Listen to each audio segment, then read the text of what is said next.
দেখছেন news 24 Kolkata live. এই মুহূর্তে আমরা পৌঁছে গেছি তপসিয়া ইস্ট বলা যায় এবং 66 নম্বর ওয়ার্ড, যেখানে এখানে দুই সাইডে খালের মাঝখানে এখানে প্রচুর ঝোপড়ি পট্টি রয়েছে, এখানে ঝোপড়ি বাড়ি রয়েছে। হঠাৎ আজকে শুক্রবার 12টা থেকে এখানে অগ্নিকাণ্ড শুরু হয়, ওই ঝোপড়িতে আগুন লাগা শুরু হয়। আস্তে আস্তে আগুনটা বহু দূর পর্যন্ত ছড়িয়ে পড়ে। এখানে দেখা যাচ্ছে 125 থেকে 130টা বাড়ি পুরো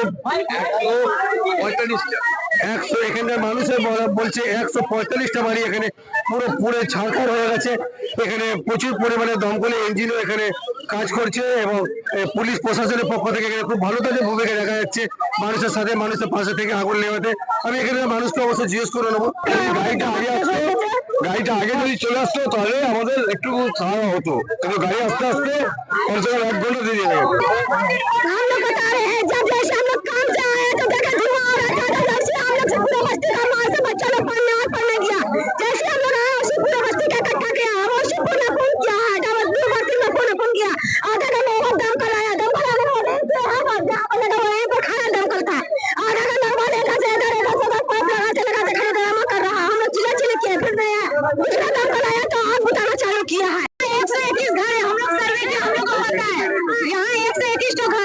दमकल को बुलाने गया, बोले चाय पी रहे आ रहे, कुछ भी हुआ नहीं पता। कितना टाइम बाद एक को गाड़ी लेके आया, हमेशा यहाँ मेरा घर जले, हमको पता है फीलिंग, मेरा भी घर जल गया, उसके बाद आया। अगला बार तो कितना 100 से ज्यादा घर जल गया। সেটা দেওয়া হবে, তার মধ্যে যারা এখানে ক্ষতিগ্রস্ত আছে তাদের খাওয়া দাওয়ার রাখার ব্যবস্থা করা হয়েছে এবং পুনর্বাসন কিরকম করতে হয় সেই মুখ্যমন্ত্রীর সঙ্গে আলোচনা করা হবে। শুনুন না, সেটা পুলিশের কাজ, পুলিশ তদন্ত করে দেখে আপনাকে বলে দেবে। আমাদের কাজ হচ্ছে ফায়ার ব্রিগেড এসেছে, তাড়াতাড়ি আগুন নেভানো হয়েছে এবং যারা ক্ষতিগ্রস্ত হয়েছে তার পাশে মানবিক সরকার, মমতা ব্যানার্জি সরকার আছে, মামাটি মানুষের সরকার, সে সব ব্যবস্থা পুত্র এখানকার পৌর প্রতিনিধি সবাই আমরা আছি। যেমন একটা ঘটনা ঘটেছে, সঙ্গে সঙ্গে অ্যাকশনও হয়েছে, স্থানীয় মানুষরা যেমন কাজ করেছে তার সাথে ফায়ার ব্রিগেডও কাজ করেছে। দেখুন, অ্যাক্সিডেন্টকে আমরা অ্যাক্সিডেন্ট হিসেবেই ট্রিটেড করি। এখানেও একটা অ্যাক্সিডেন্ট হয়েছে, ঘটনা ঘটেছে, কিছু গ্যাস সিলিন্ডারও ছিল।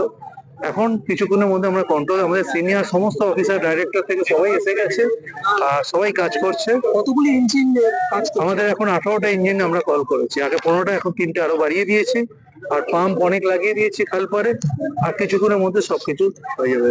আগুন নেবার পর কুলিং প্রসেস থাকে, তো সেটা চলতে থাকে। মানুষের অভিযোগ থাকতেই পারে, কিন্তু যেটা তথ্য বলছে ফায়ার রিপোর্টিংটা হওয়ার 10 মিনিটের মধ্যেই ফায়ার ব্রিগেড স্পটে চলে এসেছে। এবার ঝোপড়িটা যেই জায়গায় বসে আছে সেখানে অনেকটা গাড়ি ঢোকানো সেই ব্যবস্থা সেরকম নেই, কিন্তু তারপরে 16টা গাড়ি এসে প্রায় 8 ঘন্টা 45 মিনিটের চেষ্টায় আগুনটাকে বুঝিয়ে দেওয়া হয়েছে। এখন কুলিং ডাউন প্রসেসটা চলছে। আর আমাদের এলাকার বিধায়ক মন্ত্রীও ছিলেন, সুজিত বসু আমাদের দমকল মন্ত্রী এসেছিলেন, ওনাদের নিয়ন্ত্রণে সবকিছু মোটামুটি একটা কন্ট্রোলে এসেছে। আমরা এখন সরকারের কাছে বা আমাদের প্রশাসনের কাছে এদের পুনর্বাসন নিয়ে আমরা কথা বলছি, বা কিভাবে এদেরকে রিহ্যাবিলিটেট করা যায় তার জন্য চিন্তা ভাবনা চলছে। ক্ষতিগ্রস্ত হয়েছে, ঘর বাড়ি চলে গেছে, ওদের জন্য মানে আজকে আমরা সেটা তাদেরকে আমরা টেম্পোরারি রিহ্যাবিলিটেশন প্রোভাইড করব, খাওয়া দাওয়া প্রোভাইড করব, তার সঙ্গে ওদের পুনর্বাসন নিয়ে আমরা চিন্তা ভাবনা।